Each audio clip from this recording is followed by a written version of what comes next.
Today, I wish to share on the topic pursue peace with all. और आज मैं सबके साथ एक बात इस विषय के बारे में बांटना चाहता हूं कि सबके साथ मेल मिलाप के पीछे हमें उसकी खोज करनी है। I request you all to follow your own Bibles. मैं सबसे निवेदन करता हूं कि आप अपने बाइबल में ध्यान दीजिए।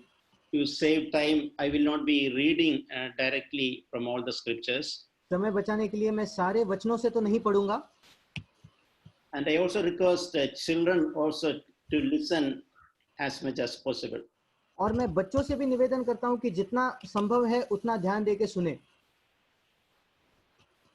Jesus, during the Sermon on the Mount, told that blessed are the peacemakers, for they shall be called sons of God. और यीशु मसीह ने पहाड़ी उपदेश में कहा, धन्य है वे जो मेल कराने वाले हैं, क्योंकि वे परमेश्वर के पुत्र कहलाएंगे। That is in Matthew 5:9. और ये मत्ती 5:9 में है। So the word used is peacemakers. और यहाँ लिखा है मेल कराने वाले। Something which is not there, they are supposed to make. और ऐसी एक चीज जो वहां नहीं है उसको वो वहां बनाते हैं या उसको करते हैं। Where there is no peace, they can make it. जहां शांति नहीं है, जहां मेल मिलाप नहीं है, वो लोग मेल मिलाप कराते हैं। So peacemakers are a blessed category of people. और इसलिए मेल मिलाप कराने वाले बहुत ही एक धन्य लोग हैं। So it's a wonderful calling upon each one of us. और ये हम सबों के जीवन में एक बहुत ही अच्छा परमेश्वर की बुलाहट है। We all can be blessed peacemakers. और हम बहुत ही आशीषित मेल कराने वाले हो सकते हैं। And such people are also called sons of God. और ऐसे लोगों को परमेश्वर के पुत्र भी कहा जाता है। I remember some years back, one verse from Isaiah chapter 58 spoke to me. Isaiah 58 verse 12. और मुझे याद है कुछ सालों पहले यशायाह से एक वचन ने मुझसे बात की थी। यशायाह उसका 58 और उसका 12 वचन। Yeah, it says in the middle of that verse, it says that you will be called the repairer of the breach. और वहां लिखा है तू टूटे हुए बाड़े का सुधारक कहा जाएगा। So I remember when I was reading and meditating this verse, I remember Holy Spirit was encouraging me. और मुझे याद है जब मैं इस वचन को पढ़ रहा था, उस पर मनन कर रहा था, तो पवित्र आत्मा मुझे प्रोत्साहन दे रहा था। Do you like that name, repairer? और तुम्हें यह नाम पसंद है क्या कि कोई सुधारक, सुधार करने वाला? Repairer of the breach. Would you like to take that role? और मुझसे वो पूछ रहा था कि क्या तुम्हें ये एक रोल निभाना अच्छा लगेगा, टूटे हुए बाड़े का सुधारक होना? I want you to take up that job. I want you to be a repairer of the breach. और मैं चाहता हूं कि तुम ये काम करो, तुम टूटे हुए बाड़े के सुधारक बनो। I was aware about many people who are doing something opposite. और मैं ऐसे लोगों को जानता हूं जो इस मरम्मत करने के बिल्कुल विपरीत काम करते हैं। They will try to create division. और वो विभाजन लाने की कोशिश करते हैं। With some foolish things. और कुछ मूर्ख चीजों की वजह से। Some gossiping, some backbiting. और निंदा करके, पीछे लोगों के पीछे बात करके। And even within family, by foolish thing, they'll try to separate husband and wife. और परिवारों के अंदर भी कुछ मूर्ख काम करके वो पति पत्नी के उनको दूर करना चाहते हैं। So in that background, God was asking me, I want you to be a repairer of the breach. और इस पृष्ठभूमि में परमेश्वर मुझसे कह रहा था, मैं चाहता हूं कि तुम टूटे हुए बाड़े की मरम्मत करने वाले बनो। And it also says a restorer of the streets in which you dwell. और यहाँ ये भी लिखा है कि तू उन पथों को या उन मार्गों को ठीक करने वाला बनेगा।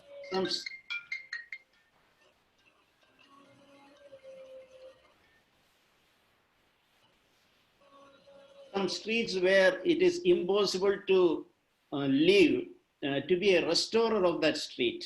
और शायद ऐसे कुछ मार्ग हो सकते हैं जहां जीना बहुत ही असंभव है, पर उन मार्गों को भी ठीक करना।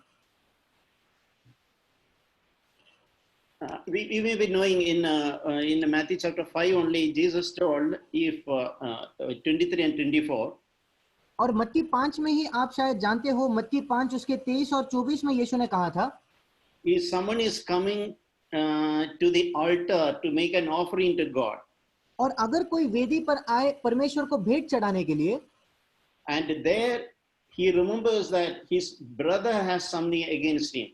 और वहां उसको स्मरण आता है कि उसके भाई को उसके खिलाफ कुछ है। Is Matthew 5:23 and 24. और ये मत्ती 5 उसके 23 और 24 में है। So God is telling him, leave your offering there. और परमेश्वर उसे कहता है कि अपनी भेंट वहीं छोड़ दे। Don't attempt to uh, offer what you brought to God. जो तुमने परमेश्वर के लिए भेंट लाई है उसे परमेश्वर को चढ़ाने की कोशिश ना करना। Abhi, at the moment you leave it at the altar and go. इस समय तुम वही वेदी के पास उसे छोड़ के चले जाओ। First you go and reconcile with your brother. सबसे पहले जाकर अपने भाई से मेल मिलाप कर। There is no hurry, I will wait for you. मुझे कोई जल्दी नहीं है, मैं तेरे लिए राह देखूंगा। After you reconcile with your brother, come and I will gladly receive your offering. अपने भाई के साथ मेल मिलाप हो जाने पर तू आना और मैं खुशी खुशी तेरे बलिदान को ग्रहण करूंगा। When we read we understand how much God gave importance to human relationship. और इसको पढ़कर हम समझ सकते हैं कि परमेश्वर कैसे मानवीय संबंधों को बहुत ही अहमियत देता है। If any relationship is broken with the people close to us, God wants us to first go and mend that. और हमारे आसपास के संबंध के लोगों के साथ अगर हमारा संबंध टूटा हुआ है तो परमेश्वर चाहता है कि पहले हम जाकर उस संबंध को सुधारें। First make peace with that person.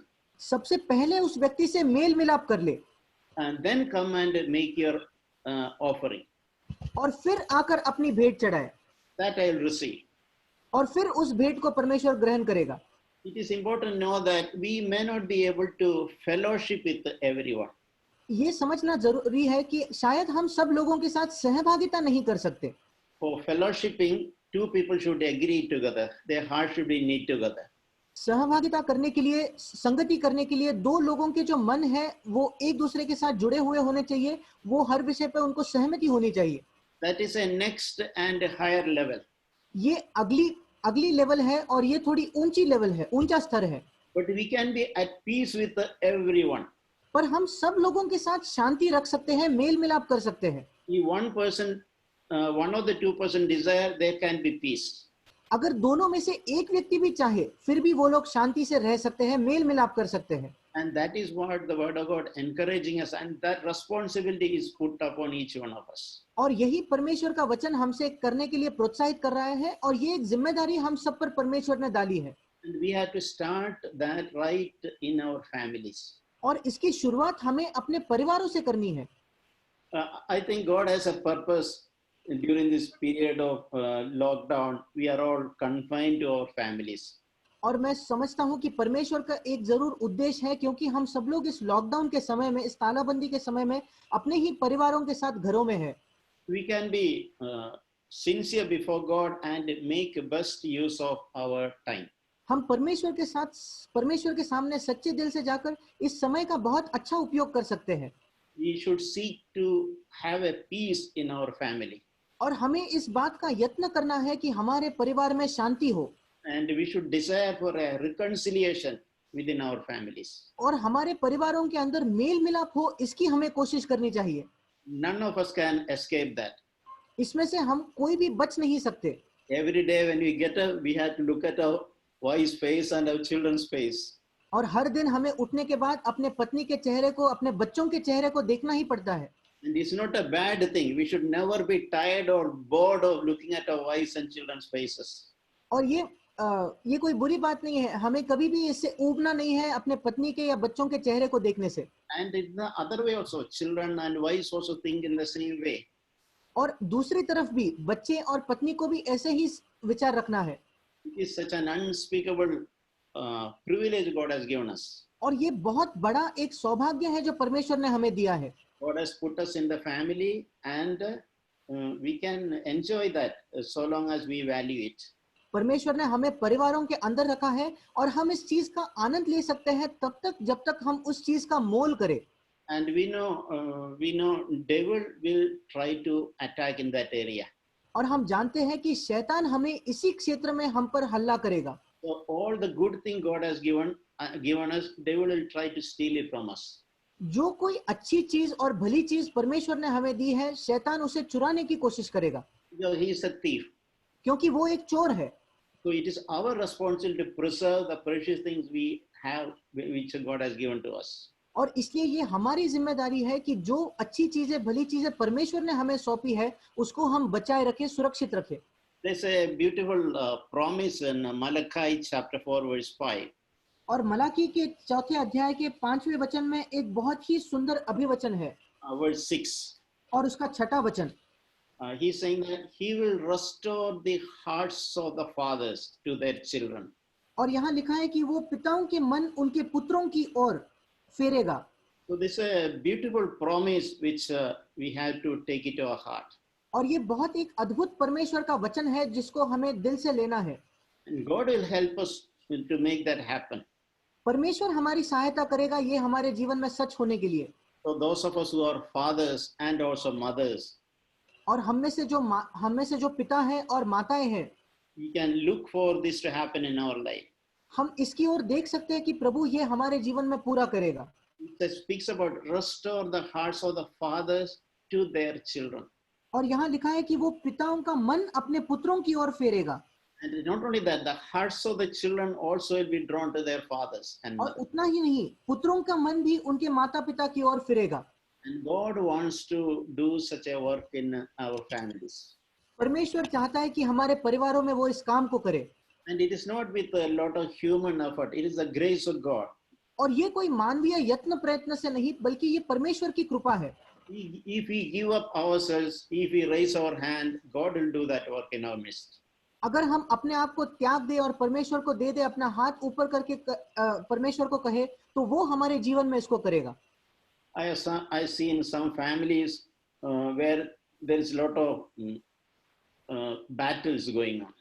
मैंने कुछ परिवारों को देखा है जिन परिवारों के अंदर बहुत ही युद्ध चल रहे हैं। It is unfortunate. और ये बहुत ही दुख की बात है। Even in some Christian families. और मसीही परिवारों में भी। It's like each one of them is aiming a gun at each other. और ये मानो इस प्रकार है कि परिवार का हर एक व्यक्ति दूसरे व्यक्ति की ओर बंदूक ताने खड़ा है। In every opportunity to attack one another. और हर अपॉर्चुनिटी को वो लेकर एक दूसरे पर हल्ला करते हैं।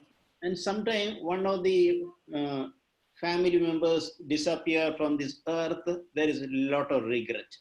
और फिर अगर उस परिवार का एक व्यक्ति इस पृथ्वी से चला जाता है, फिर उनके दिल में बहुत पश्चाताप होता है। We all have very limited earthly life. हम सबको इस पृथ्वी पर जीवन हमारा जो है वो बहुत ही सीमित है। We don't know how many days all of us will live. हम नहीं जानते हम और कितने दिन जीवित रहेंगे। When the Lord calls us, we have to go. अगर प्रभु हमें बुलाता है तो हमें जाना पड़ेगा।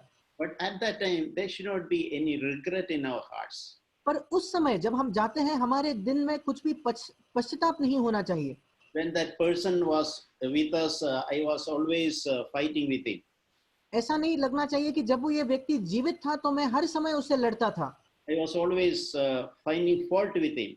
मैं हर समय उसकी कमियां निकालता था। That thing will become unbearable regret to us. क्योंकि अगर ऐसा है तो वो व्यक्ति जाने के बाद हमें बहुत ही इस बारे में पश्चाताप होगा। So this so long as all of us, our dear ones, are alive and around us. और इसलिए जब तक हमारे प्रियजन जिंदा है और हमारे आजू बाजू है, God wants us to receive one another. और परमेश्वर चाहता है कि हम एक दूसरे को स्वीकार करें, Encourage one another. एक दूसरे को प्रोत्साहित करें, Support one another. और एक दूसरे की मदद करें। And this is not the time to apply salt on the wounds of someone. और ये वो समय नहीं है कि किसी के जख्म पर हम नमक को छेड़ते हैं। Instead, we should apply a balm which will help to heal the wounds. और उसके अलावा हमें तो कोई मरहम लगाना है जिससे उनका जो भी दर्द है वो ठीक हो जाए। In 2 Timothy chapter 3, there is some things are written about the things that will happen during the end times. और दूसरे तिमोथी उसके तीसरे अध्याय में ऐसे कुछ चीजों के बारे में कहा है जो आखिरी दिनों में होंगी। It says that it is in the end time, it is difficult to be a Christian. और ये भी लिखा है कि अंतिम दिनों में एक मसीही होना बहुत ही कठिन होगा। So one of the a few things, some 18, I counted once, some 18 characteristics are written there. और एक बार मैंने गिनती की थी, यहाँ पूरे तरीके से 18 अलग अलग चीजों के बारे में लिखा है। one thing written is, one characteristic of end time is people will be irreconcilable. और उसके बारे आखिरी दिनों के बारे में एक जो चीज लिखी है, Irreconcilable. They are unwilling to reconcile with others. और वो एक दूसरे के साथ मेल मिलाप करने के लिए तैयार नहीं होंगे.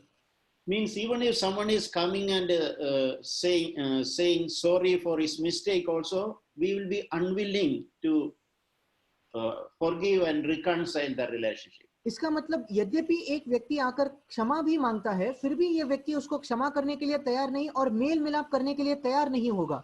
It can happen among believers, so-called believers. और ये विश्वासियों के साथ भी हो सकता है. Think about that word, irreconcilable. और इस बारे में सोचे कि ऐसे लोग जो मेल मिलाप चाहते ही नहीं है, Unwilling to reconcile. और वो मेल मिलाप करने के लिए तैयार नहीं है. Someone is coming and catching my legs and saying sorry also, I am so hard, I am unwilling to forgive. शायद एक व्यक्ति आकर पैर पकड़कर मुझसे माफी मांग रहा है, फिर भी मैं उसको क्षमा करने के लिए तैयार नहीं. Another thing is written, ungrateful. और दूसरी एक चीज जो लिखी है वो है कृतज्ञ. This is an end time characteristic. और ये अंतिम दिनों के चिन्ह है. Always discontent. वो हर समय जो उनके पास है उसके साथ वो खुश नहीं है. Unhappy with what others have done to us. दूसरों ने हमारे साथ क्या किया है उसी के साथ वो नाखुश है. I see a lot of children and young people ungrateful. मैं कई बच्चों को और जवानों को देखता हूँ जिनको जो मिला है उसके बारे में वो कृतज्ञ है. Ungrateful to their parents. और उन्हें उनके माता पिता की ओर उनको धन्यवाद नहीं लगता, आभार नहीं लगता. And another thing written is disobedience to parents. और दूसरा लिखा है माता पिता की आज्ञा टालने वाले. We can also see a lot of resistance to be submissive to authority above us. और हम ये भी देखते हैं बहुत एक विरोध है कि अधीनता के नीचे रहने के लिए. We know, right, in the Genesis, we read an incident. We can see that man's tendency to accuse others.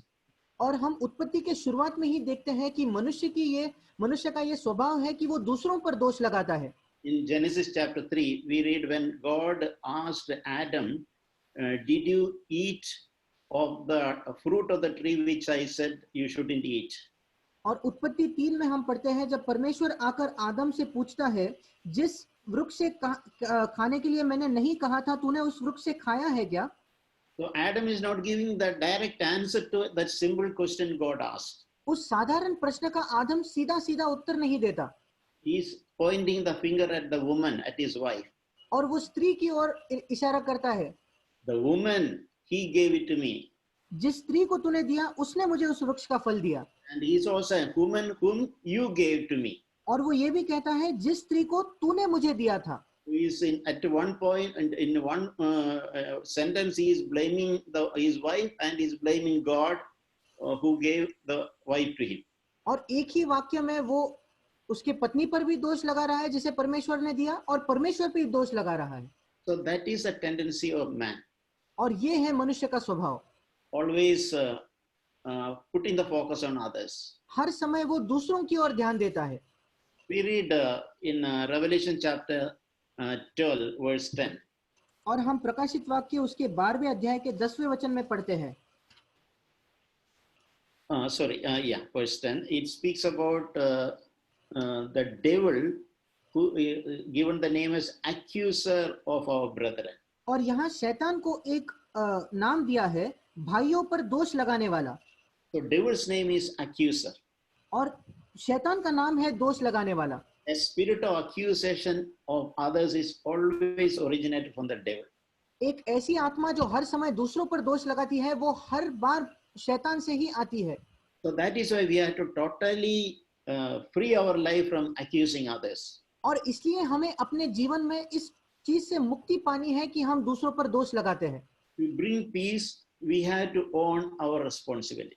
अगर हम शांति चाहते हैं, मेल मिलाप चाहते हैं, तो हमें अपनी खुद की जिम्मेदारी उठानी है. We have to die to ourselves, then there will be peace. हमें अपने आप के लिए मरना है, तभी हमारे घरों में शांति होगी. But the heart of Jesus is intercession. और यीशु मसीह का जो हृदय है वो हमेशा मध्यस्थी करना है. Hebrews chapter 7:25. इब्रानियों उसका 7:25, He always lives to make intercession for them. क्योंकि वो उनके लिए विनती करने को सर्वदा जीवित है। Jesus does. He always intercedes for others. और यीशु मसीह सर्वदा दूसरे लोगों के लिए मध्यस्थी करता है, विनती करता है। Our heart should be a heart of intercession for others. और इसलिए हमारा भी जो दिल है वो दूसरों के लिए मध्यस्थी करने का एक दिल होना चाहिए। Even when others fail, जब दूसरे लोग असफल भी होते हैं तब भी, even when others make fault, their feet falter, और भले ही दूसरों के कदम डगमगाए फिर भी we should be interceding for them. हम उनके लिए मध्यस्थी करने वाले बने। There's a powerful verse in Hebrews chapter 12. और इब्रानियों के 12वें अध्याय में एक बहुत ही सामर्थ्य का वचन है। It reads that pursue peace with all men. और इसलिए वहां लिखा है कि सबसे मेल मिलाप रखो।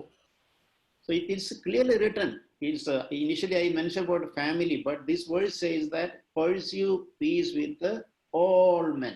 और शुरुआत में तो मैंने परिवार के अंदर मेल मिलाप के बारे में कहा, पर यह वचन तो कहता है सबसे मेल मिलाप रखो। So an effort should be from our side to pursue peace with everybody under sun. और हम में से हर एक ने इस यत्न को, इस प्रयत्न को करना चाहिए कि हम सबके साथ मेल मिलाप रखने की कोशिश कर रहे हैं। And along with the sanctification. और उसी के साथ पवित्रता की भी खोज करते रहे। And this verse is written in, it is written that otherwise one will not see the Lord. और यहाँ लिखा है इसके बिना कोई प्रभु को कदापि न देखेगा। So that is a seriousness of this expectation in this area. और इस क्षेत्र में जो परमेश्वर हमसे उम्मीद लगाता है उसकी ये गंभीरता है।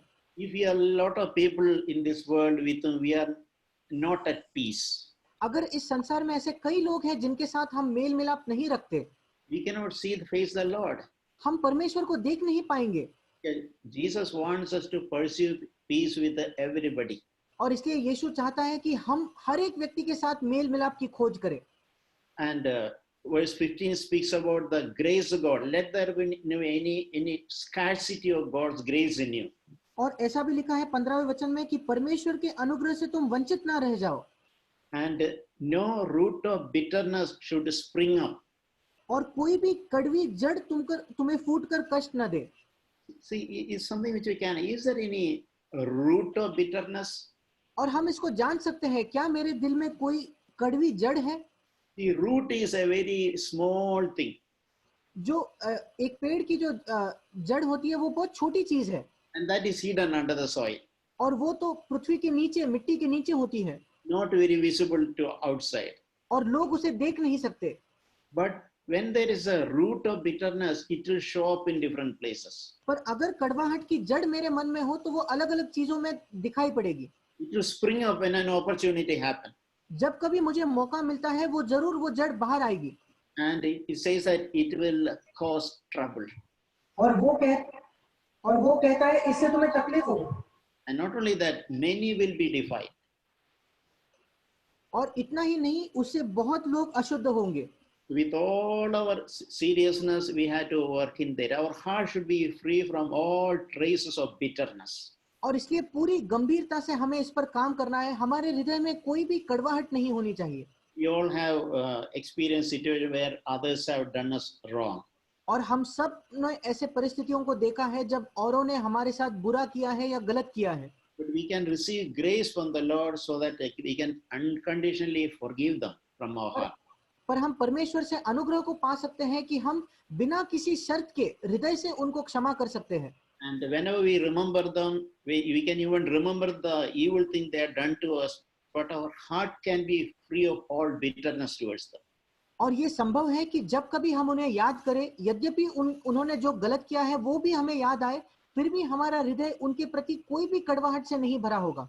That is the glory of the gospel. और यही सुसमाचार का गौरव या वैभव है। If we harbor, keep on hiding the roots of bitterness inside, it will create trouble for us and others. और अगर कड़वाहट की जड़ों को हम अपने अंदर हमारे मनों में रखें तो हमारे लिए और दूसरों के लिए इससे तकलीफ होगी। Romans chapter 12, रोमियों की पत्री उसका 12वां अध्याय verse 18. और उसका 18 वचन। Here it says that if possible, as far as it depends on you, be at peace with all men. यहाँ लिखा है जहां तक हो सके तुम भरसक सब मनुष्यों के साथ मेल मिलाप रखो। So the word is added, if possible. और यहाँ एक शब्द को जोड़ा है जहां तक हो सके। Word of God is so balanced. और परमेश्वर का वचन कितना संतुलित है। Why it is written, if possible? यहाँ ऐसा क्यों लिखा है कि अगर हो सके तो? Yeah, there is a chance, by even after making all our effort from our side, the opposite party is not willing to reconcile. क्योंकि ये संभव है कि यद्यपि हमारी ओर से हम सारी कोशिश करते हैं, फिर भी सामने वाला व्यक्ति मेल मिलाप नहीं करना चाहता। So God is putting that responsibility upon us. और इसलिए परमेश्वर इस जिम्मेदारी को हम पर सौंपता है। Our responsibility to clear our side. हमारी जिम्मेदारी है कि हमारी ओर से हम स्पष्ट रहे। That's why it's written, if possible, so far as it depends on you. और इसलिए यहाँ लिखा है जहां तक हो सके, जिसका मतलब तुमसे जो हो सकता है, तुम पर जो कुछ संभव है। Be at peace with all men. सब लोगों से मेल मिलाप रखे। And there is that last verse of Romans chapter 12, verse 21. और रोमियो की 12वें अध्याय का आखिरी वचन, वचन 21। Do not be overcome by evil, but overcome evil with the good. बुराई से न हारो, परंतु भलाई से बुराई को जीत लो। This is a principle we have to always keep in our heart. और ये एक सिद्धांत है जिसे हमें हर समय अपने मनों में रखना है। We can never ever overcome evil with more evil. हम बुराई को और बुराई कर कर कभी नहीं जीत सकते, But we can overcome evil only with the good. पर हम बुराई को सिर्फ और सिर्फ भलाई ही से जीत सकते हैं। Colossians chapter 3, कुलुसियों की पत्री उसका 3रा अध्याय। I wish to read 14 and 15. और हम 14 और 15 पढ़ेंगे। Beyond all these things, put on love, which is the perfect bond of unity. इन सब के ऊपर प्रेम को, जो सिद्धता का कटिबंध है, बांध लो। And it says the next verse, let the peace of Christ rule in your hearts. और अगले वचन में कहता है, मसीह की शांति तुम्हारे हृदय में राज्य करे। So when there is peace of Christ ruling in our hearts, और जब मसीह की शांति हमारे हृदय में राज्य करती है, when it is the peace of God that is inside our heart, inside our life, जब परमेश्वर की शांति हमारे मन में, हमारे जीवन में है, and we enjoy the peace of Christ in our own life, और फिर हम भी अपने जीवन में मसीह की शांति का आनंद लेते हैं, that is what we can pass on to others also. और फिर उस शांति को हम औरों से भी बांट सकते हैं। That is why in 2 Timothy there is a verse which says that a servant of God should never be quarrelsome. और इसलिए दूसरे तिमोथी में एक वचन है कि जो परमेश्वर का सेवक है वो कभी भी झगड़ालू नहीं होना चाहिए। 2 Timothy 2:24. दूसरा तिमोथी उसका 2रा अध्याय और 24वां वचन। When there is peace of Christ dwelling in us, we will never quarrel with anybody. जब मसीह की शांति हमारे मनों में है, तब हम किसी के साथ भी झगड़ा नहीं करेंगे। So naturally there is peace. और बहुत ही साधारण से हमारे मन में शांति ही होगी। Even if someone else wanted to pick a fight with us, we are not available. यद्यपि दूसरा कोई आकर हमसे झगड़ा करना चाहता है, पर हम झगड़ा करने के लिए तैयार ही नहीं है। So dear brothers and sisters, I just want to encourage everyone. और इसलिए मेरे प्रिय भाई और बहनों, मैं सिर्फ सबको प्रोत्साहित करना चाहता हूँ As a top priority in our life, कि हमारे जीवन में बहुत ही इसको ऊंचा स्थान दे इसकी खोज करने में। if you are aware about any broken relationship with someone in our life, अगर आप जानते हो कि आपके जीवन में ऐसा कोई भी संबंध या रिश्ता है जो थोड़ा टूटा हुआ है, we should on priority we should reconcile with them. उसको बहुत ही ज्यादा महत्व देके हमें बहुत जल्दी उस रिश्ते को सुधारना है। And as I mentioned, the people around whom God has given us, और मैंने जैसे कहा, विशेषकर उन लोगों को जिन्हें परमेश्वर ने हमारे आसपास रखा है, let us value them. और हम उनका मोल करें। God wants us to be a repairer of the breach. परमेश्वर चाहता है कि हम टूटे हुए बाड़ों की मरम्मत करने वाले बने। God wants us to be a peacemaker. परमेश्वर चाहता है हम मेल मिलाप करने वाले बने, Even children and young people can be the peacemaker in your home. और बच्चे और जवान लोग भी एक परिवार में, एक घर में मेल मिलाप करने वाले हो सकते हैं। May God help us. परमेश्वर हमारी सहायता करे। Thank God for the words we heard today. हम परमेश्वर को धन्यवाद देते हैं उस वचन के लिए जिसे हमने आज सुना। I was thinking about this when Adam and Eve sinned against God and ate tree. और मैं इस बारे में सोच रहा था जब आदम और हवा ने परमेश्वर के खिलाफ पाप किया और उस वृक्ष का फल खाया, God didn't punish them immediately. Instead he put on them a garment, animal skin to cover them. और परमेश्वर ने तुरंत आकर पहले उनका न्याय नहीं किया, बल्कि उसके अलावा उसने पहले उन्हें वो चर्म वस्त्रों को पहनाया। So there I see the heart of God, the attitude that God had towards me, towards man. और फिर मैं देखता हूँ कि परमेश्वर का मनुष्य के प्रति कैसा स्वभाव है। So we also know about when in Isaiah it says about the prophecy of when Jesus was born, about Jesus being born. It's written in Isaiah 9:6. We go to Isaiah 9. और यशायाह उसके 9वें अध्याय के 6ठे वचन में एक भविष्यवाणी है कि जब यीशु मसीह के जन्म के बारे में It's written, the government will be on his shoulders and his name will be called Wonderful Counselor, Mighty God, Eternal Father, Prince of Peace.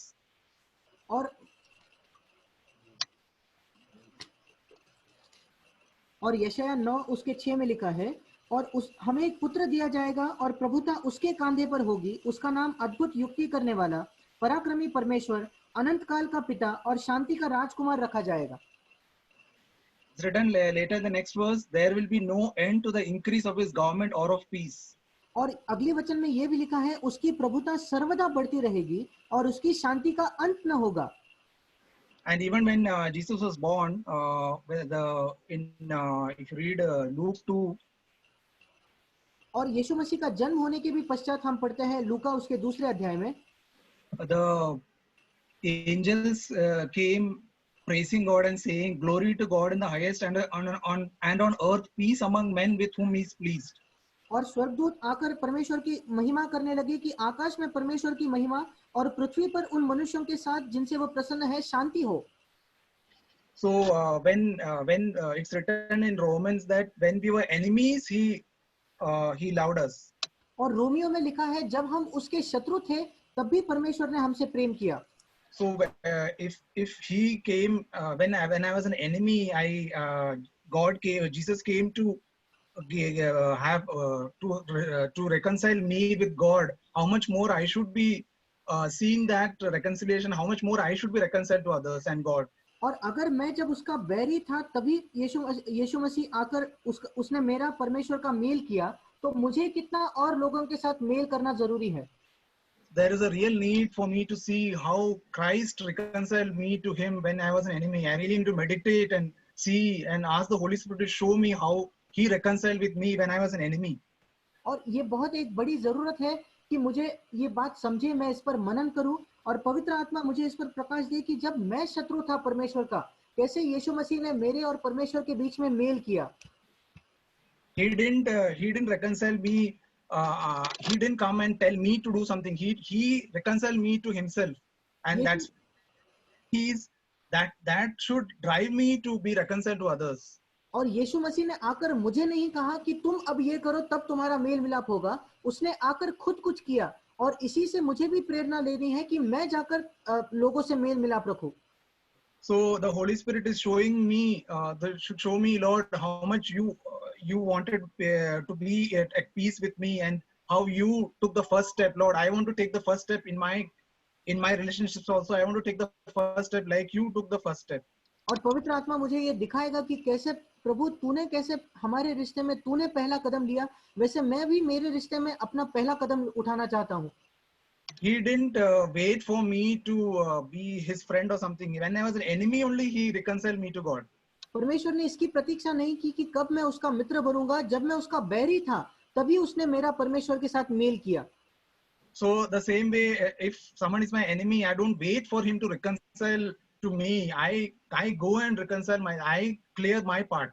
और उसी तरह अगर कोई मेरा शत्रु है तो मैं उसकी बात नहीं उसके लिए नहीं रुकता कि वो व्यक्ति आकर मुझसे मेल मिलाप करे, मैं जाकर अपना काम करता हूँ। It is not possible with our own strength. The Holy Spirit God has given us the power of the Holy Spirit to forgive and to be reconciled like God reconciled, right?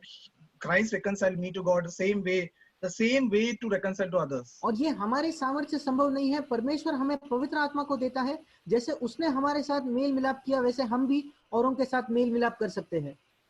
We should not, it can be sometimes that we get reconciled just to stop a quarrel, but inside there is something still boiling. That is not the way of reconciliation. It's Holy Spirit can give such a reconciliation that my attitude towards that person will change.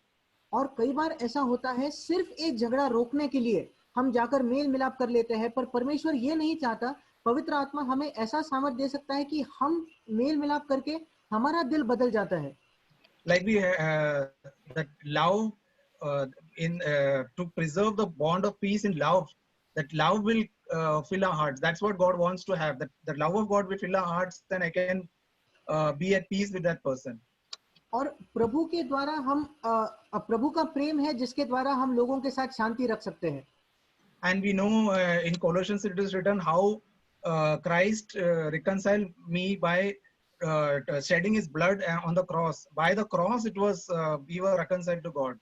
और कुलुसियों में हम पढ़ते हैं कि उस क्रूस के द्वारा हमारा परमेश्वर के साथ मेल मिलाप हुआ है। So there is a cross on which I have to, like Jesus had to suffer some pain. I have to also have, there's a cross that I have to take by his grace so that I can be reconciled to others. और जैसे एक क्रूस था जो यीशु मसीह को उठाना पड़ा, वैसे मेरे लिए भी एक क्रूस है, जिस क्रूस को मुझे उठाकर फिर ही मैं लोगों के साथ मेल मिलाप कर सकता हूँ। Jesus in the last words before going to the cross in John 14:15-16 he says in between in one verse that my peace I give to you. और यूहन्ना 14:15-16 में उस क्रूस पर जाने के पहले एक वचन है जहां यीशु मसीह कहता है, मैं अपनी शांति तुम्हें देता हूँ। So when I see the peace that he has given me, I don't want to lose that peace that God gives me. I want to be reconciled to everyone. I don't want to lose what God has given me. और जब मैं उस शांति को देखता हूँ जो परमेश्वर ने मुझे दिया है, मैं उस शांति को खोना नहीं चाहता, मैं हर एक व्यक्ति के साथ मेल मिलाप रखना चाहता हूँ।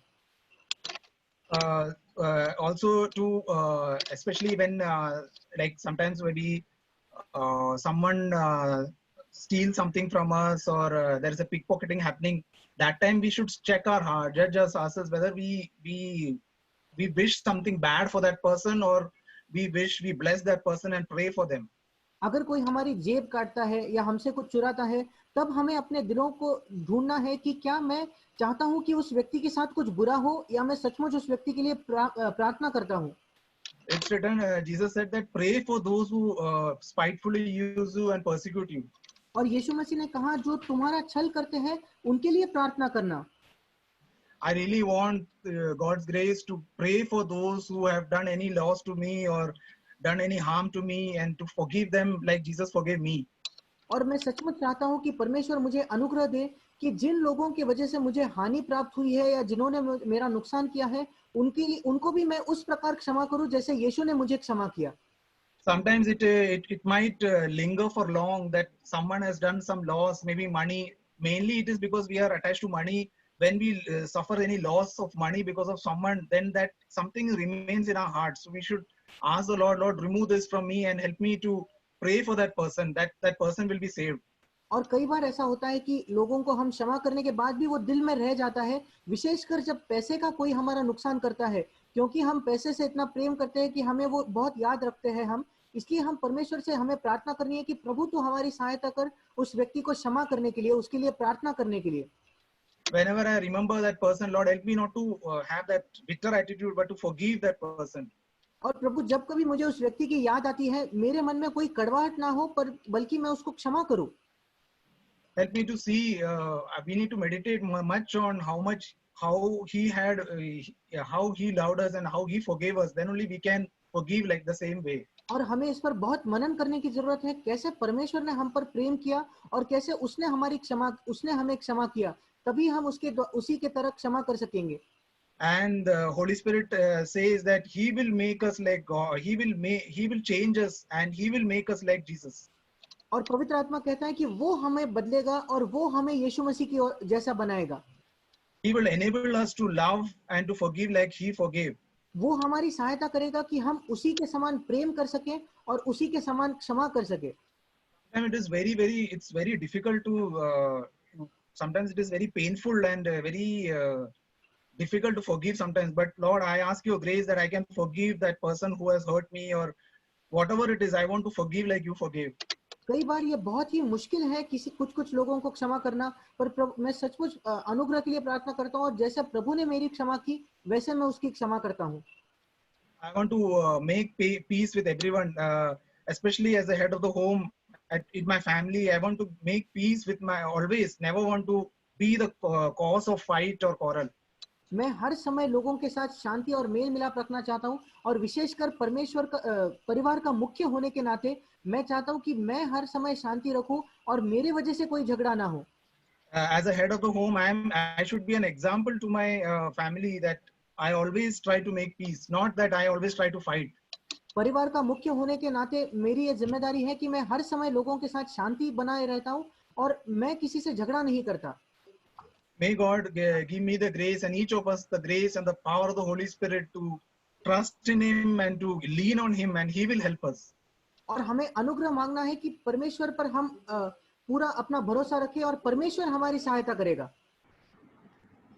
मैं परमेश्वर का धन्यवाद करता हूँ सारे वचनों को जो मैंने अभी सुना, बहुत ही प्रोत्साहित करने वाली ये वचन है। और पिछले दिनों के अंदर खासकर मैं कुछ चीज़ों से गुजर रहा था और एक तनाव जो है काम की जगह पर मैं देख पा रहा था, बहुत ही स्ट्रेसफुल, बहुत ही तनाव था ऑफिस के अंदर, जैसे मैंने पहले भी इसको बांटा था।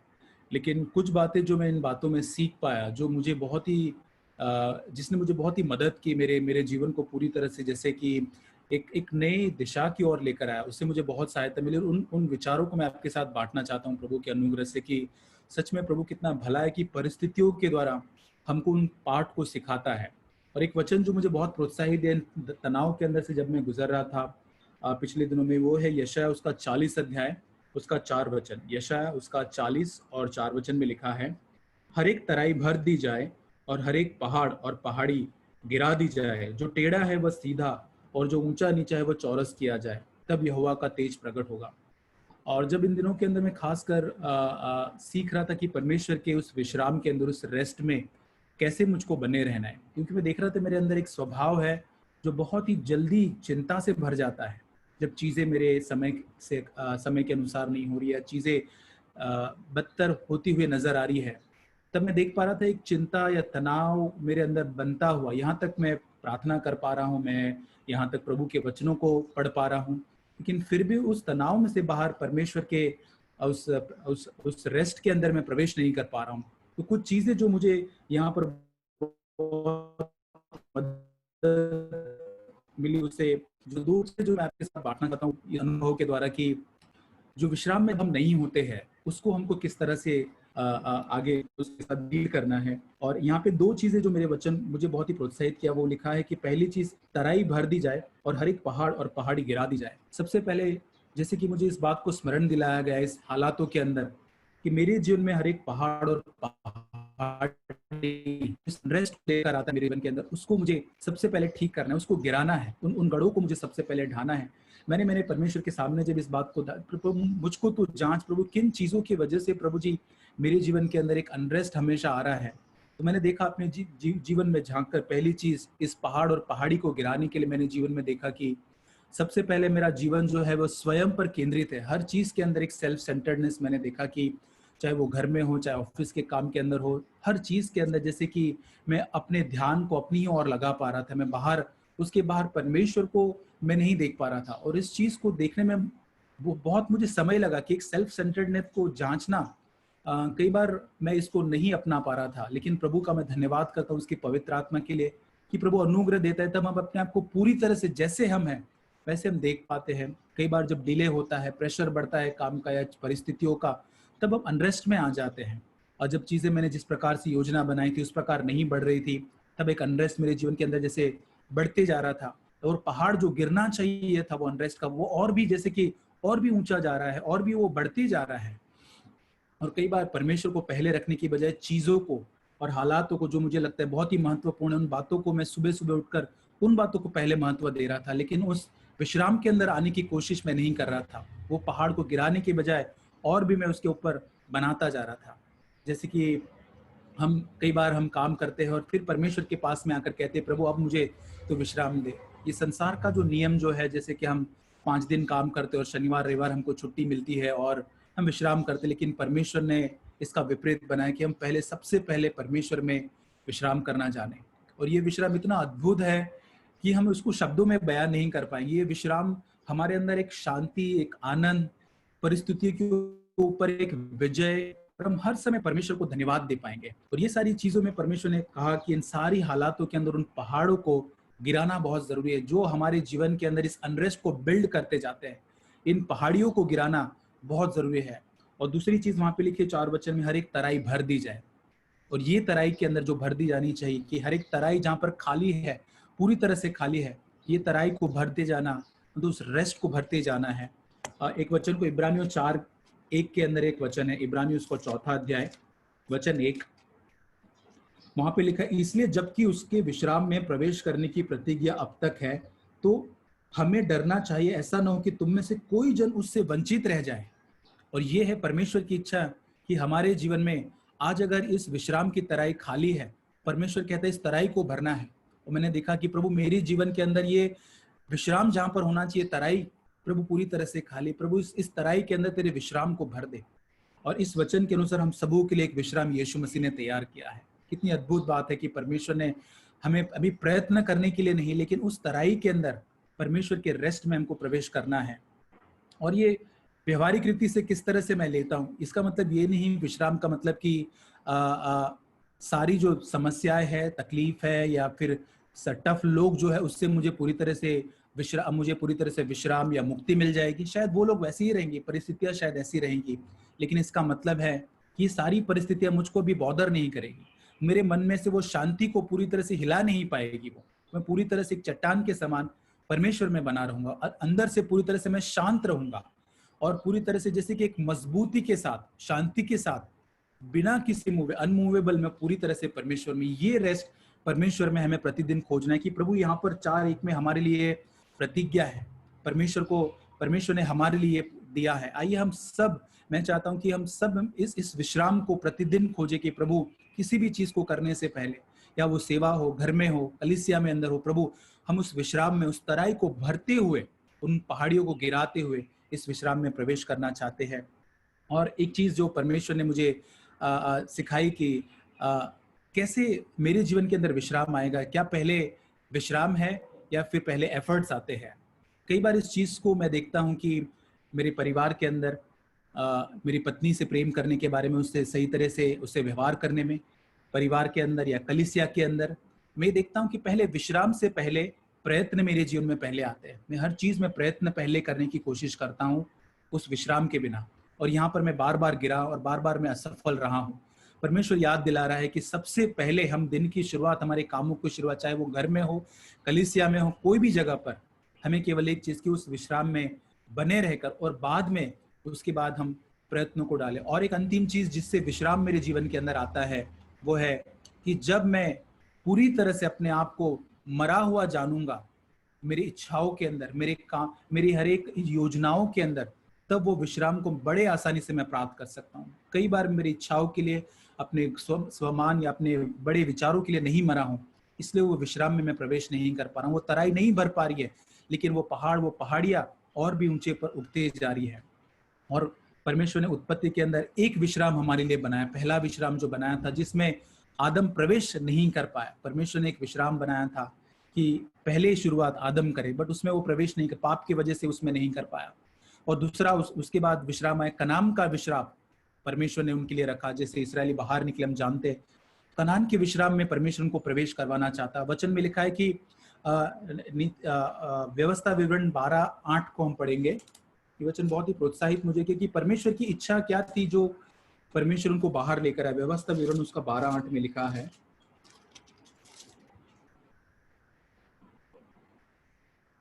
और 9 वचन, व्यवस्था विवरण 12:9, जो विश्राम स्थान तुम्हारा परमेश्वर यहोवा तुम्हारे भाग में देता है, वहां तुम अब तक तो नहीं पहुंचे, परंतु जब तक यरदन पार जाकर उस देश में जिसके भागी तुम्हारा परमेश्वर यहोवा तुम्हें करता है बस जाओ, वह तुम्हारे चारों ओर सब शत्रुओं से तुम्हें विश्राम देगा। ये विश्राम परमेश्वर ने उनके लिए रखा था, न कि बड़े बड़े चमत्कारों को प्राप्त करना, मरुभूमि के रास्ते में बड़े बड़े समुद्र को 2 भाग में हो देखना, लेकिन परमेश्वर चाहता उस विश्राम में तुम प्रवेश करो। परमेश्वर चाहता 6 लाख लोग या जितने भी लाख लोग के लिए यही इच्छा थी कि उस विश्राम में प्रवेश करें, लेकिन यहाँ पर भी मनुष्य जाति रह गई। और उसके बाद जब इस विश्राम में सारे लोग प्रवेश नहीं कर, परमेश्वर ने तीसरा विश्राम मेरे लिए और आपके लिए बनाया, और वो है उस कलवरी का विश्राम जो परमेश्वर ने मेरे लिए बनाया। और इस विश्राम में प्रयत्नों के द्वारा नहीं, लेकिन विश्वास के द्वारा मैं प्रवेश कर सकता हूँ। परमेश्वर का धन्यवाद हो कि ये विश्राम जो हमने इब्रानियों 4:1 में पढ़ा, कि ये कलवरी का जो यीशु मसीह ने हमारे लिए सब कुछ किया, उसने पूरा किया सब कुछ उस कलवरी के ऊपर। आज मुझे और आपको केवल विश्वास के द्वारा उस विश्राम में प्रवेश करना है। कैसे? यीशु मसीह के साथ मेरा रिश्ता और गहरा और अच्छा सुधारते हुए उस कलवरी के उसके अंदर मैं प्रवेश कर सकता हूँ। जब मैं विश्राम में होऊंगा तो एक मरुभूमि का सफर जो होगा, एक जंगल का सफर एक होगा ना, वो भी मुझे एक बगीचे के समान नजर आएगा, क्योंकि परमेश्वर का विश्राम मेरे अंदर है। मेरे ऑफिस के हालात बदले नहीं, वो ऐसे ही रहे, लेकिन जब ये विश्राम मेरे जीवन में आया तो मैं गीत गा पाया, मैं धन्यवाद दे पाया, प्रार्थना के स्वभाव में बना रहा। और इससे मुझे इतना मदद मिला कि प्रभु मैं क्यों इतना संघर्ष में जी रहा था, क्यों प्रभु मैं इतने तनाव के अंदर जी रहा था, जब इतना सुंदर विश्राम मेरे लिए उपलब्ध था। और अंतिम भाग में जो आपको कहना चाहता वो ये है कि जब हम विश्राम में कैसे प्रवेश करते, जब हम परमेश्वर की महानता को देख पाएंगे। एक स्लाइड में आपसे शेयर करना चाहता हूं जिसने मुझे बहुत ही प्रोत्साहित किया, जिससे हम परमेश्वर की महानता को देख सकते हैं।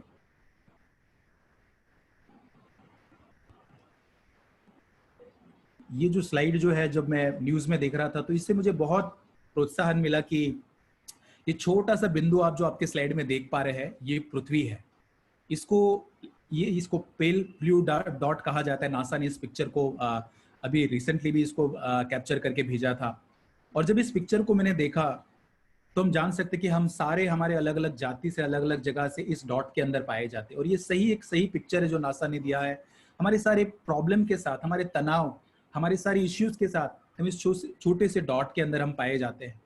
और फिर भी हम परमेश्वर के ऊपर भरोसा नहीं कर पाते।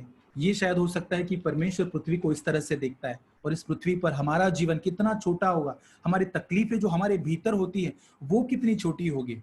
और इससे हमको विश्राम मिले कि परमेश्वर के हाथों में ये ब्रह्मांड कितनी अद्भुत रीति से है। एक छोटा सा बिंदु जिसको हम देख भी नहीं पा रहे हैं, वो पृथ्वी है परमेश्वर की नजरों के अंदर। एक अंत में वचन बोल के मैं समाप्त करूंगा इसके साथ। यशायाह 40 उसका 22 वचन में, पृथ्वी के घेरे के ऊपर वह आकाश मंडल पर विराजमान और पृथ्वी के रहने वाले टिड्डी के तुल्य है। सच में जब परमेश्वर की महानता मेरे जीवन के अंदर और बढ़ती जाएगी, मैं परमेश्वर की उस विश्राम में प्रवेश कर पाऊंगा।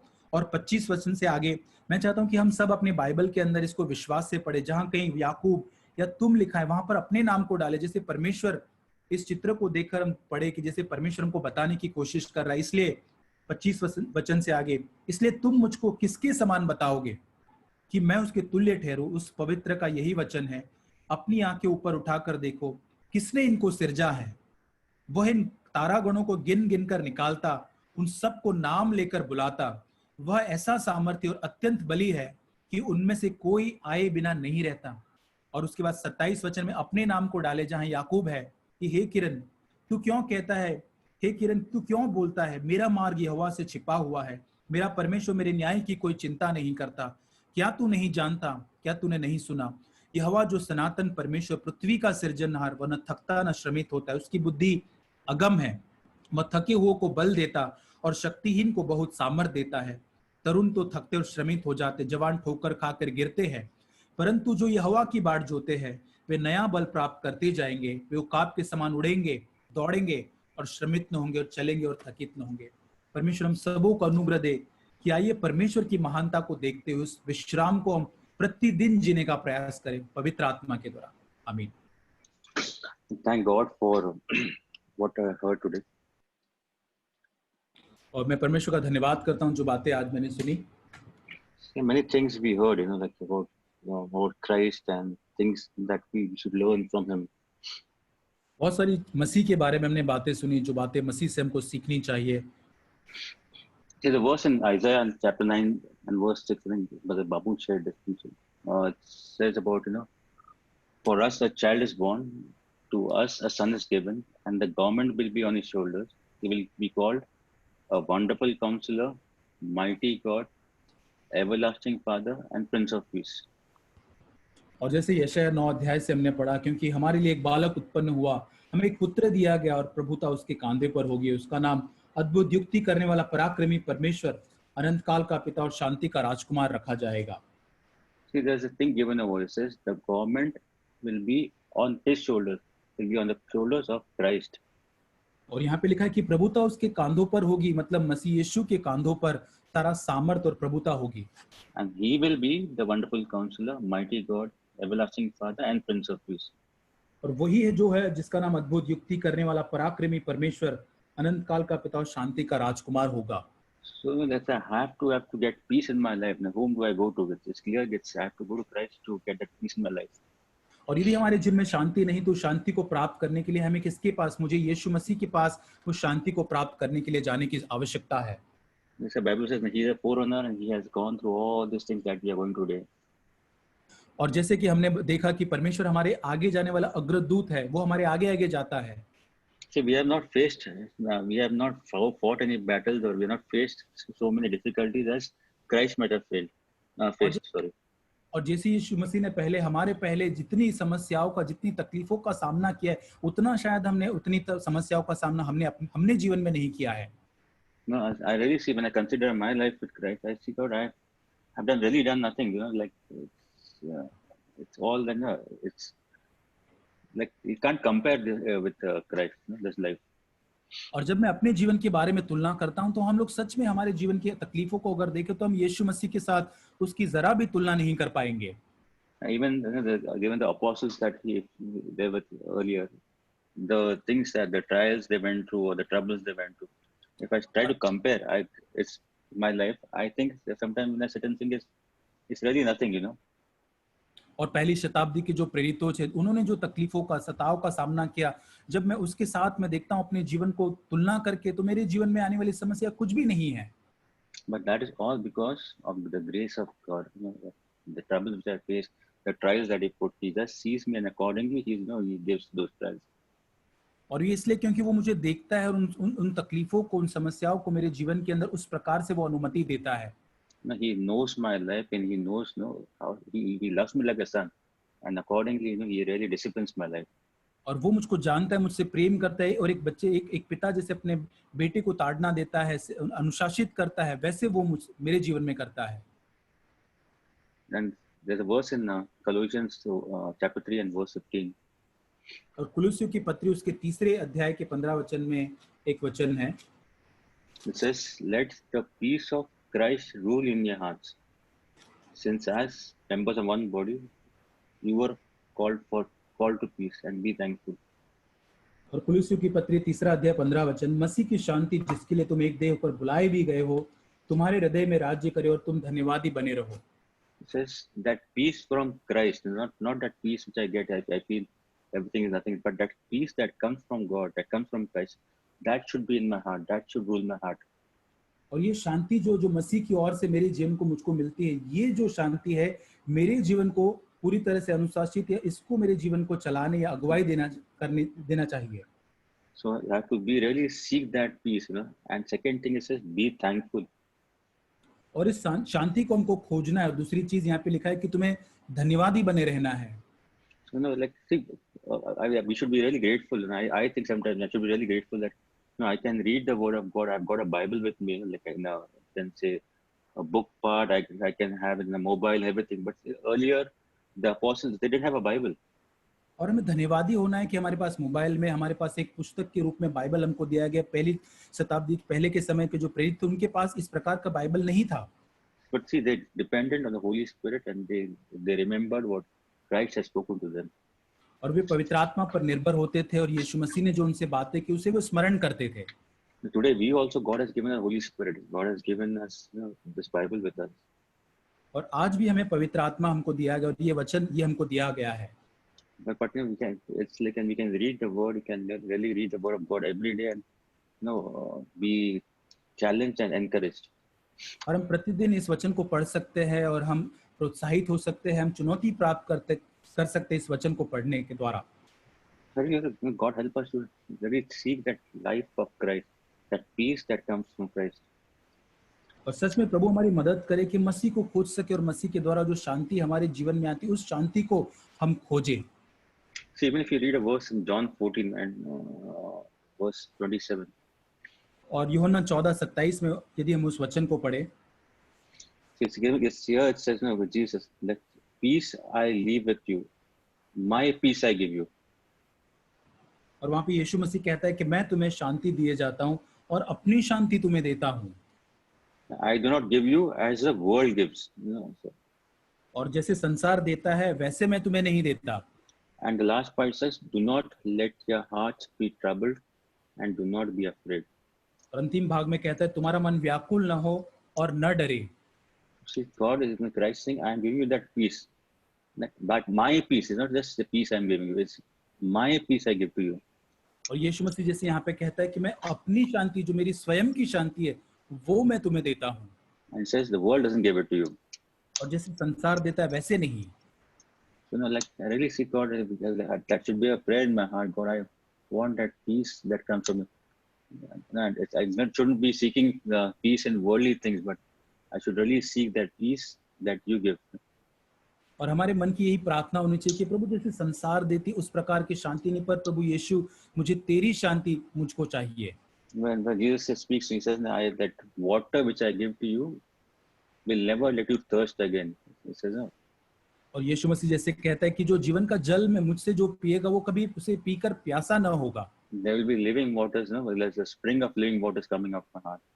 और जो हमारे हृदय से जीवन के जल के झरने जो है वो बहने लगेंगे.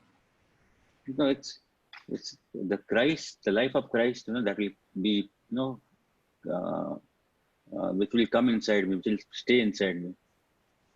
और मसीह का जो जीवन जो आएगा वो हमारे भीतर बना रहेगा. It's not that outside thing how I live, but it's the inside part where Christ works in my life. और ये बाहरी चीजें नहीं दिखने वाली, लेकिन जो मेरे भीतरी जीवन का भाग जहाँ यीशु मसीह कार्य करता है. I was thinking one more part was fellowship. When we think about church and fellowship. और संगति के बारे में एक भाग के बारे में सोच रहा था जो कलीसिया या संगति जिसे हम कहते हैं.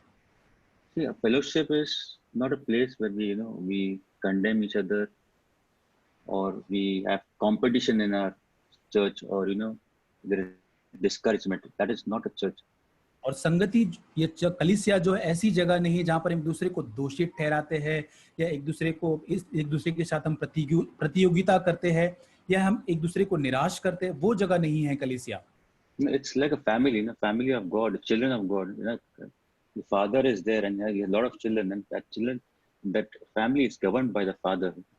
और ये एक कलीसिया जो संगति जो है एक परिवार के रूप में जहाँ पर एक पिता है और उसके बहुत सारे बच्चे और पिता द्वारा उस परिवार जो है उसका वो नियंत्रण होता है. Where there's love for the brothers and there's compassion for the brothers.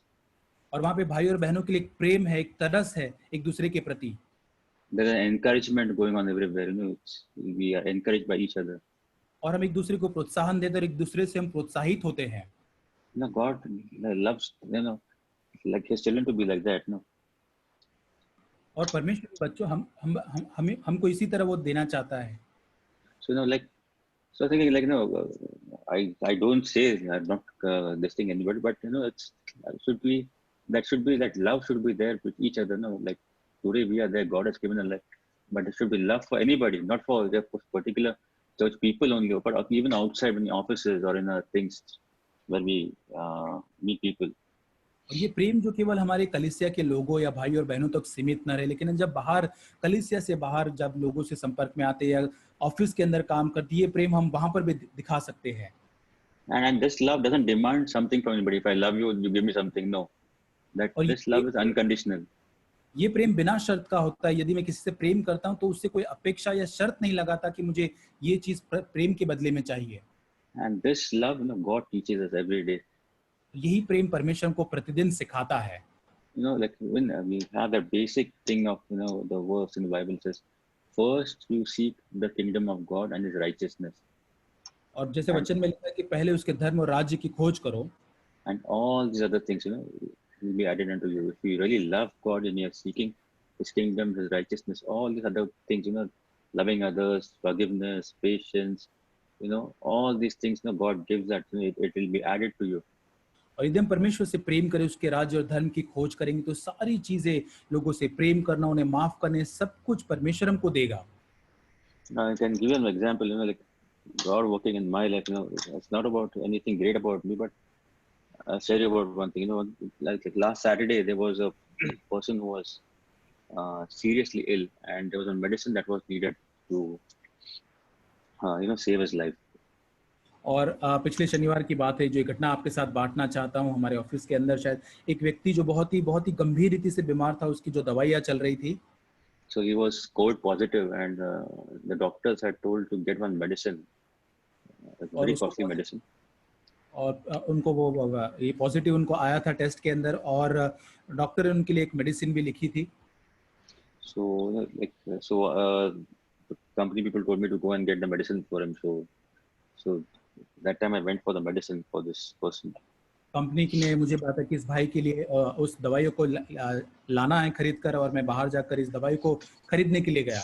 So I could arrange the medicine and, you know, give it to the family, and because of that medicine, that person, you know, was very serious, but you know, he recovered from that infection in his lungs. और जो भी infection उनके lungs में हुआ था, जो दवाई मैंने खरीदी उनके घर पे पहुंचाई, उसके कारण वो शायद उससे वो अच्छे हो गए। See, but this person from the last 30 years, when he was a union leader in our office. लेकिन ये व्यक्ति हमारे कंपनी के अंदर ये 30 साल से, पिछले 30 साल से यूनियन लीडर थे। And 30 years he tried the best he could to, you know, try to trouble me. और 30 सालों से जितना अधिक हो सके, जितनी भी रीति से उन्होंने मुझे परेशान करने की कोशिश की, इस यूनियन लीडर ने।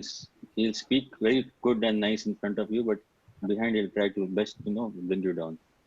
और आपके मुंह के सामने वो बहुत ही अच्छी बातें करेगा, लेकिन पीछे जाके वो जितना अधिक हो सके वो आपकी बुराई या आपके लिए कुछ ना कुछ षड्यंत्र करेगा। But you know, but God was wonderful that now I could go and give him medicine that he was saved. और कितना परमेश्वर अद्भुत है कि परमेश्वर ने मुझे ये मौका दिया कि मैं उस दवाई को लेकर जाके उस भाई तक पहुंचाऊं। It was that way, you know, like he could express his love through me, and it was not about my glory, but it is the glory of God and his wonderfulness that I could go and provide the medicine for him. और ये मेरी कोई महिमा नहीं, ये मेरे कोई कार्य नहीं, लेकिन ये परमेश्वर का प्रेम है जो मेरे द्वारा वो बताना चाहता था कि उस दवाई को लेकर जाकर मैं उस भाई को बांट सकूं। He knows I follow Christ, and they should make a lot of fun out of me. वो व्यक्ति जानता है कि मैं यीशु मसीह का अनुसरण करता हूँ। ये व्यक्ति मेरे बहुत बार मजाक उड़ाता था। But sometimes still, God shows his work. He loves everybody. He is not even like, you know, like he hates anybody. He loves all, and he does his work through us. और परमेश्वर कई बार इसी प्रकार से हम अपने प्रेम को दर्शाने के लिए हमारे द्वारा इस प्रकार वो कार्य करता है या प्रेम करता है। And best part of that thing is when God helps us to do these things, He also, you know, makes it like it's normal. Like we don't feel anything much about. We don't feel very proud about it, but we only have that thankfulness in our heart. God, because of you, I could do something good. और परमेश्वर जब मैं हमसे करवाता है तो बहुत ही स्वाभाविक रीति से हम इसको कर पाते। कोई भी बड़े विचार या घमंड भरे विचार या मैं कुछ कर रहा हूँ वो नहीं, लेकिन परमेश्वर ही हमसे ये बातें करवाता है। So even when Christ did, He lived. Only one, even that thing, He healed the lepers, the blind could see, the dead were alive. But that happened in that place. But later on, Christ didn't say that I did so and so thing behind. No, that happened. He went ahead. यीशु मसीह की सेवकाई में हम देखते हैं बहुत सारे कोढ़ी को उसने शुद्ध किया, अंधों को आंखें दी, लंगड़ों को चलाया, और लेकिन ये सब चमत्कार करने के बाद आगे जाके वो कभी ऐसा नहीं कहता कि पिछली बार मैंने ये किया था, वो किया था। अपने कामों की वो चर्चा नहीं करता है।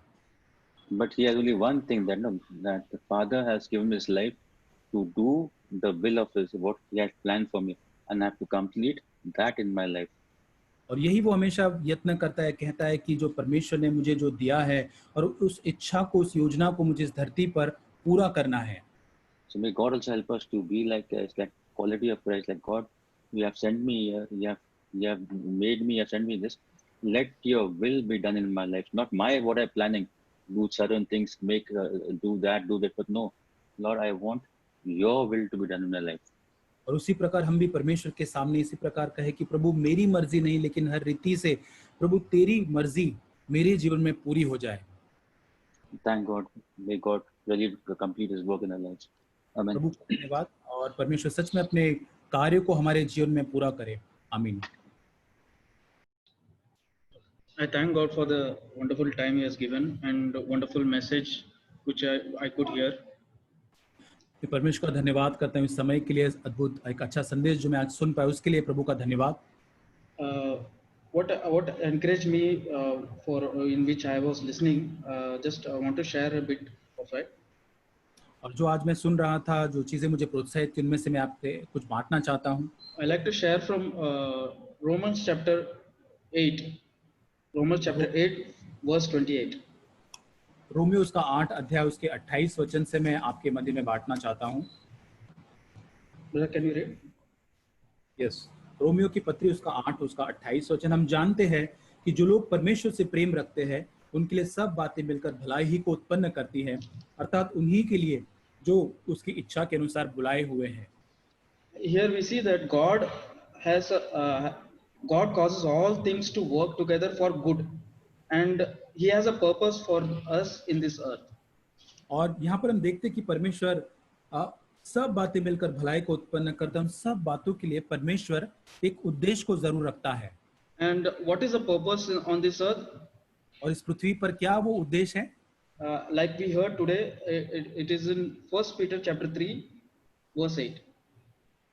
पहला पत्र 3 अध्याय 8 वचन में आज उसे हमने देखा. The purpose of living on this earth for all our believers is in verse 8. और यही एक 8 वचन के अंदर जो विश्वासी इस पृथ्वी पर रहने का उनका मकसद यहाँ पर है. Yeah, it is said that all of you, it is not one single person. It is said all of you be harmonious, sympathetic, brotherly, kind-hearted, and humble in spirit.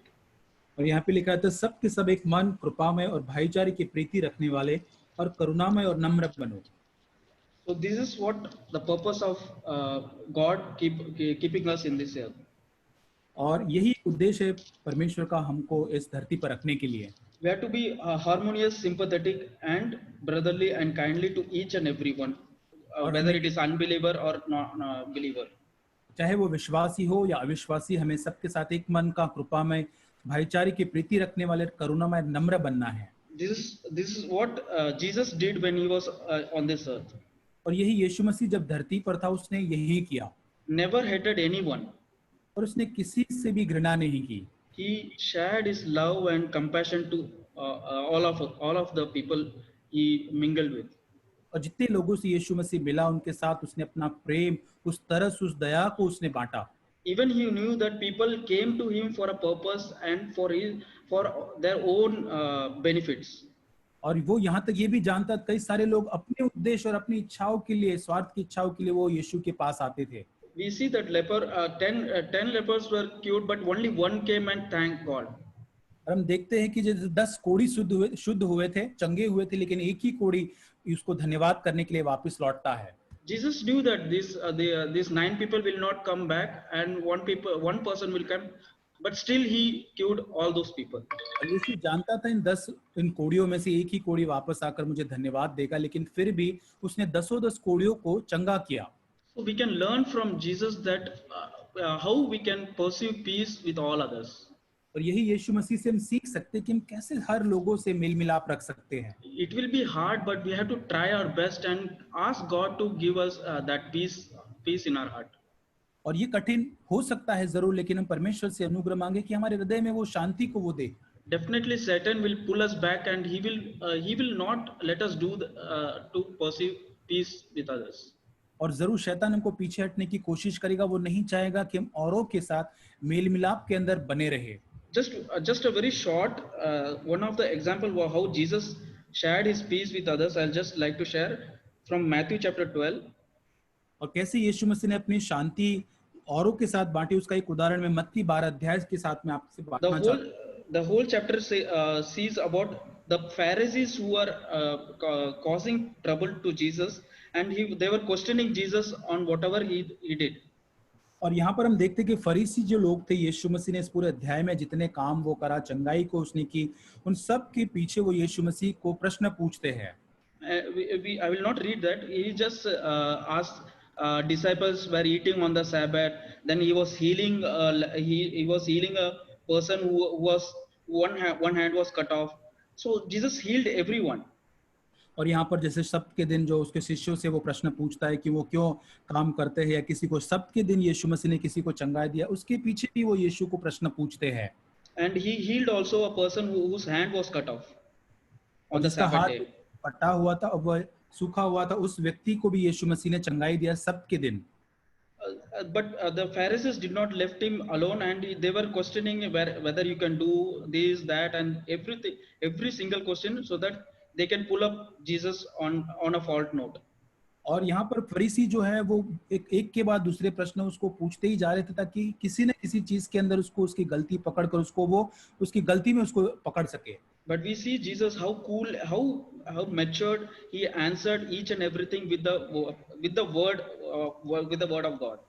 और हम देखते हैं कि परमेश्वर कितना यहाँ पर वो सयाना है, या कितने उसकी समझदारी है कि वो परमेश्वर के वचनों के अंदर बहुत ही पूरी तरह से पुख्त है। And we see after all this incident, we see what Matthew writes in verse 18. Behold my servant whom I have chosen, my beloved in whom my soul is well pleased. I will put my spirit upon him. और 18 वचन में वो कहता है कि देखो ये मेरा सेवक है जिसे मैंने चुना है, मेरा प्रिय जिससे मेरा मन प्रसन्न है, मैं अपनी आत्मा उस पर उंडेलूंगा। And this is exactly was quoted in Isaiah chapter 42 verse 1 and 2, that this act will Jesus will perform in Matthew. और यही वचन जो है इसकी नबूवत की गई थी यशायाह उसके 42 अध्याय के अंदर, जो यीशु आने वाला यीशु जो मत्ती के अंदर यहाँ पर वो इन चीजों को करने वाला था। Jesus fulfilled all whatever the prophet says. He fulfilled each and every verse which was quoted. और हर एक वचन जो नबियों के द्वारा कहा गया था, नबूवत की गई थी, वो सब कुछ यीशु मसीह में पूरी होती हुई हम देखते हैं। So I'm asking myself also, like whatever the purpose, am I fulfilling like you did? और जैसे ये मैं अपने आप को पूछता हूँ कि जैसे यीशु तूने सारे उन उद्देश्यों को पूरा किया, क्या मैं उन उद्देश्यों को मेरे जीवन के बारे में जो क्या मैं उसको पूरा कर रहा हूँ? If not, then today we have to ask Jesus to do that. और यदि ऐसा नहीं है तो हमें यीशु से मांगना है कि प्रभु तू ऐसा कर। And Jesus will definitely come near to us if we draw near to him. और यदि हम उसके समीप जाएंगे तो जरूर यीशु मसीह हमारे भी नजदीक आएगा। We have to get the peace and to get the grace, we have to confess our sins, whatever, even the smallest thing, we have to confess our sins and come to him. और उस शांति को, उस अनुग्रह को प्राप्त करने के लिए हमें छोटी छोटी बातें जो हमारी पाप जो है उससे भी हमें परमेश्वर के सामने कबूल करना है, उन्हें मान लेना है। We see many things that without peace in this world, there are so many things, so many sins are happening, murder, hatred, everything, everywhere there is happening. Why? Because there is no peace. और हम देखते हैं कि शांति के बिना, क्योंकि शांति नहीं है, पूरे संसार भर में कितने सारे अधिक पाप हो रहे, हत्या हो रही है या चोरी हो रही, अलग अलग प्रकार के पाप या बुराई बढ़ती हुई नजर आती है। And in the coming days also, there is a verse like there will be peace taken away when the coming of Jesus. और वहां पे जैसे लिखा है कि यीशु मसीह का जब आना होगा तब जो शांति होगी वो ले ली जाएगी। We have to imagine ourselves, if the peace is taken away, how we are going to live in this world. और हम अपने बारे में कल्पना करके देखें कि यदि हमसे वो शांति ले ली जाएगी तो हम कैसे संसार के अंदर उस शांति के बिना जी पाएंगे। So we have to practice from today itself and ask God to give us the peace, and He is the Prince of Peace. और हमें उस शांति के राजा राजकुमार यीशु मसीह से मांगना है कि व्यवहारिक जीवन के अंदर प्रतिदिन इस शांति को हमारे जीवन में अभ्यास कर सके। I like to read from Luke 1:79. और मैं लूका उसका पहला अध्याय उसका 79, The last sentence, to guide our feet into the way of peace. और हमारे पाँव को कुशल के मार्ग में सीधे चलाए।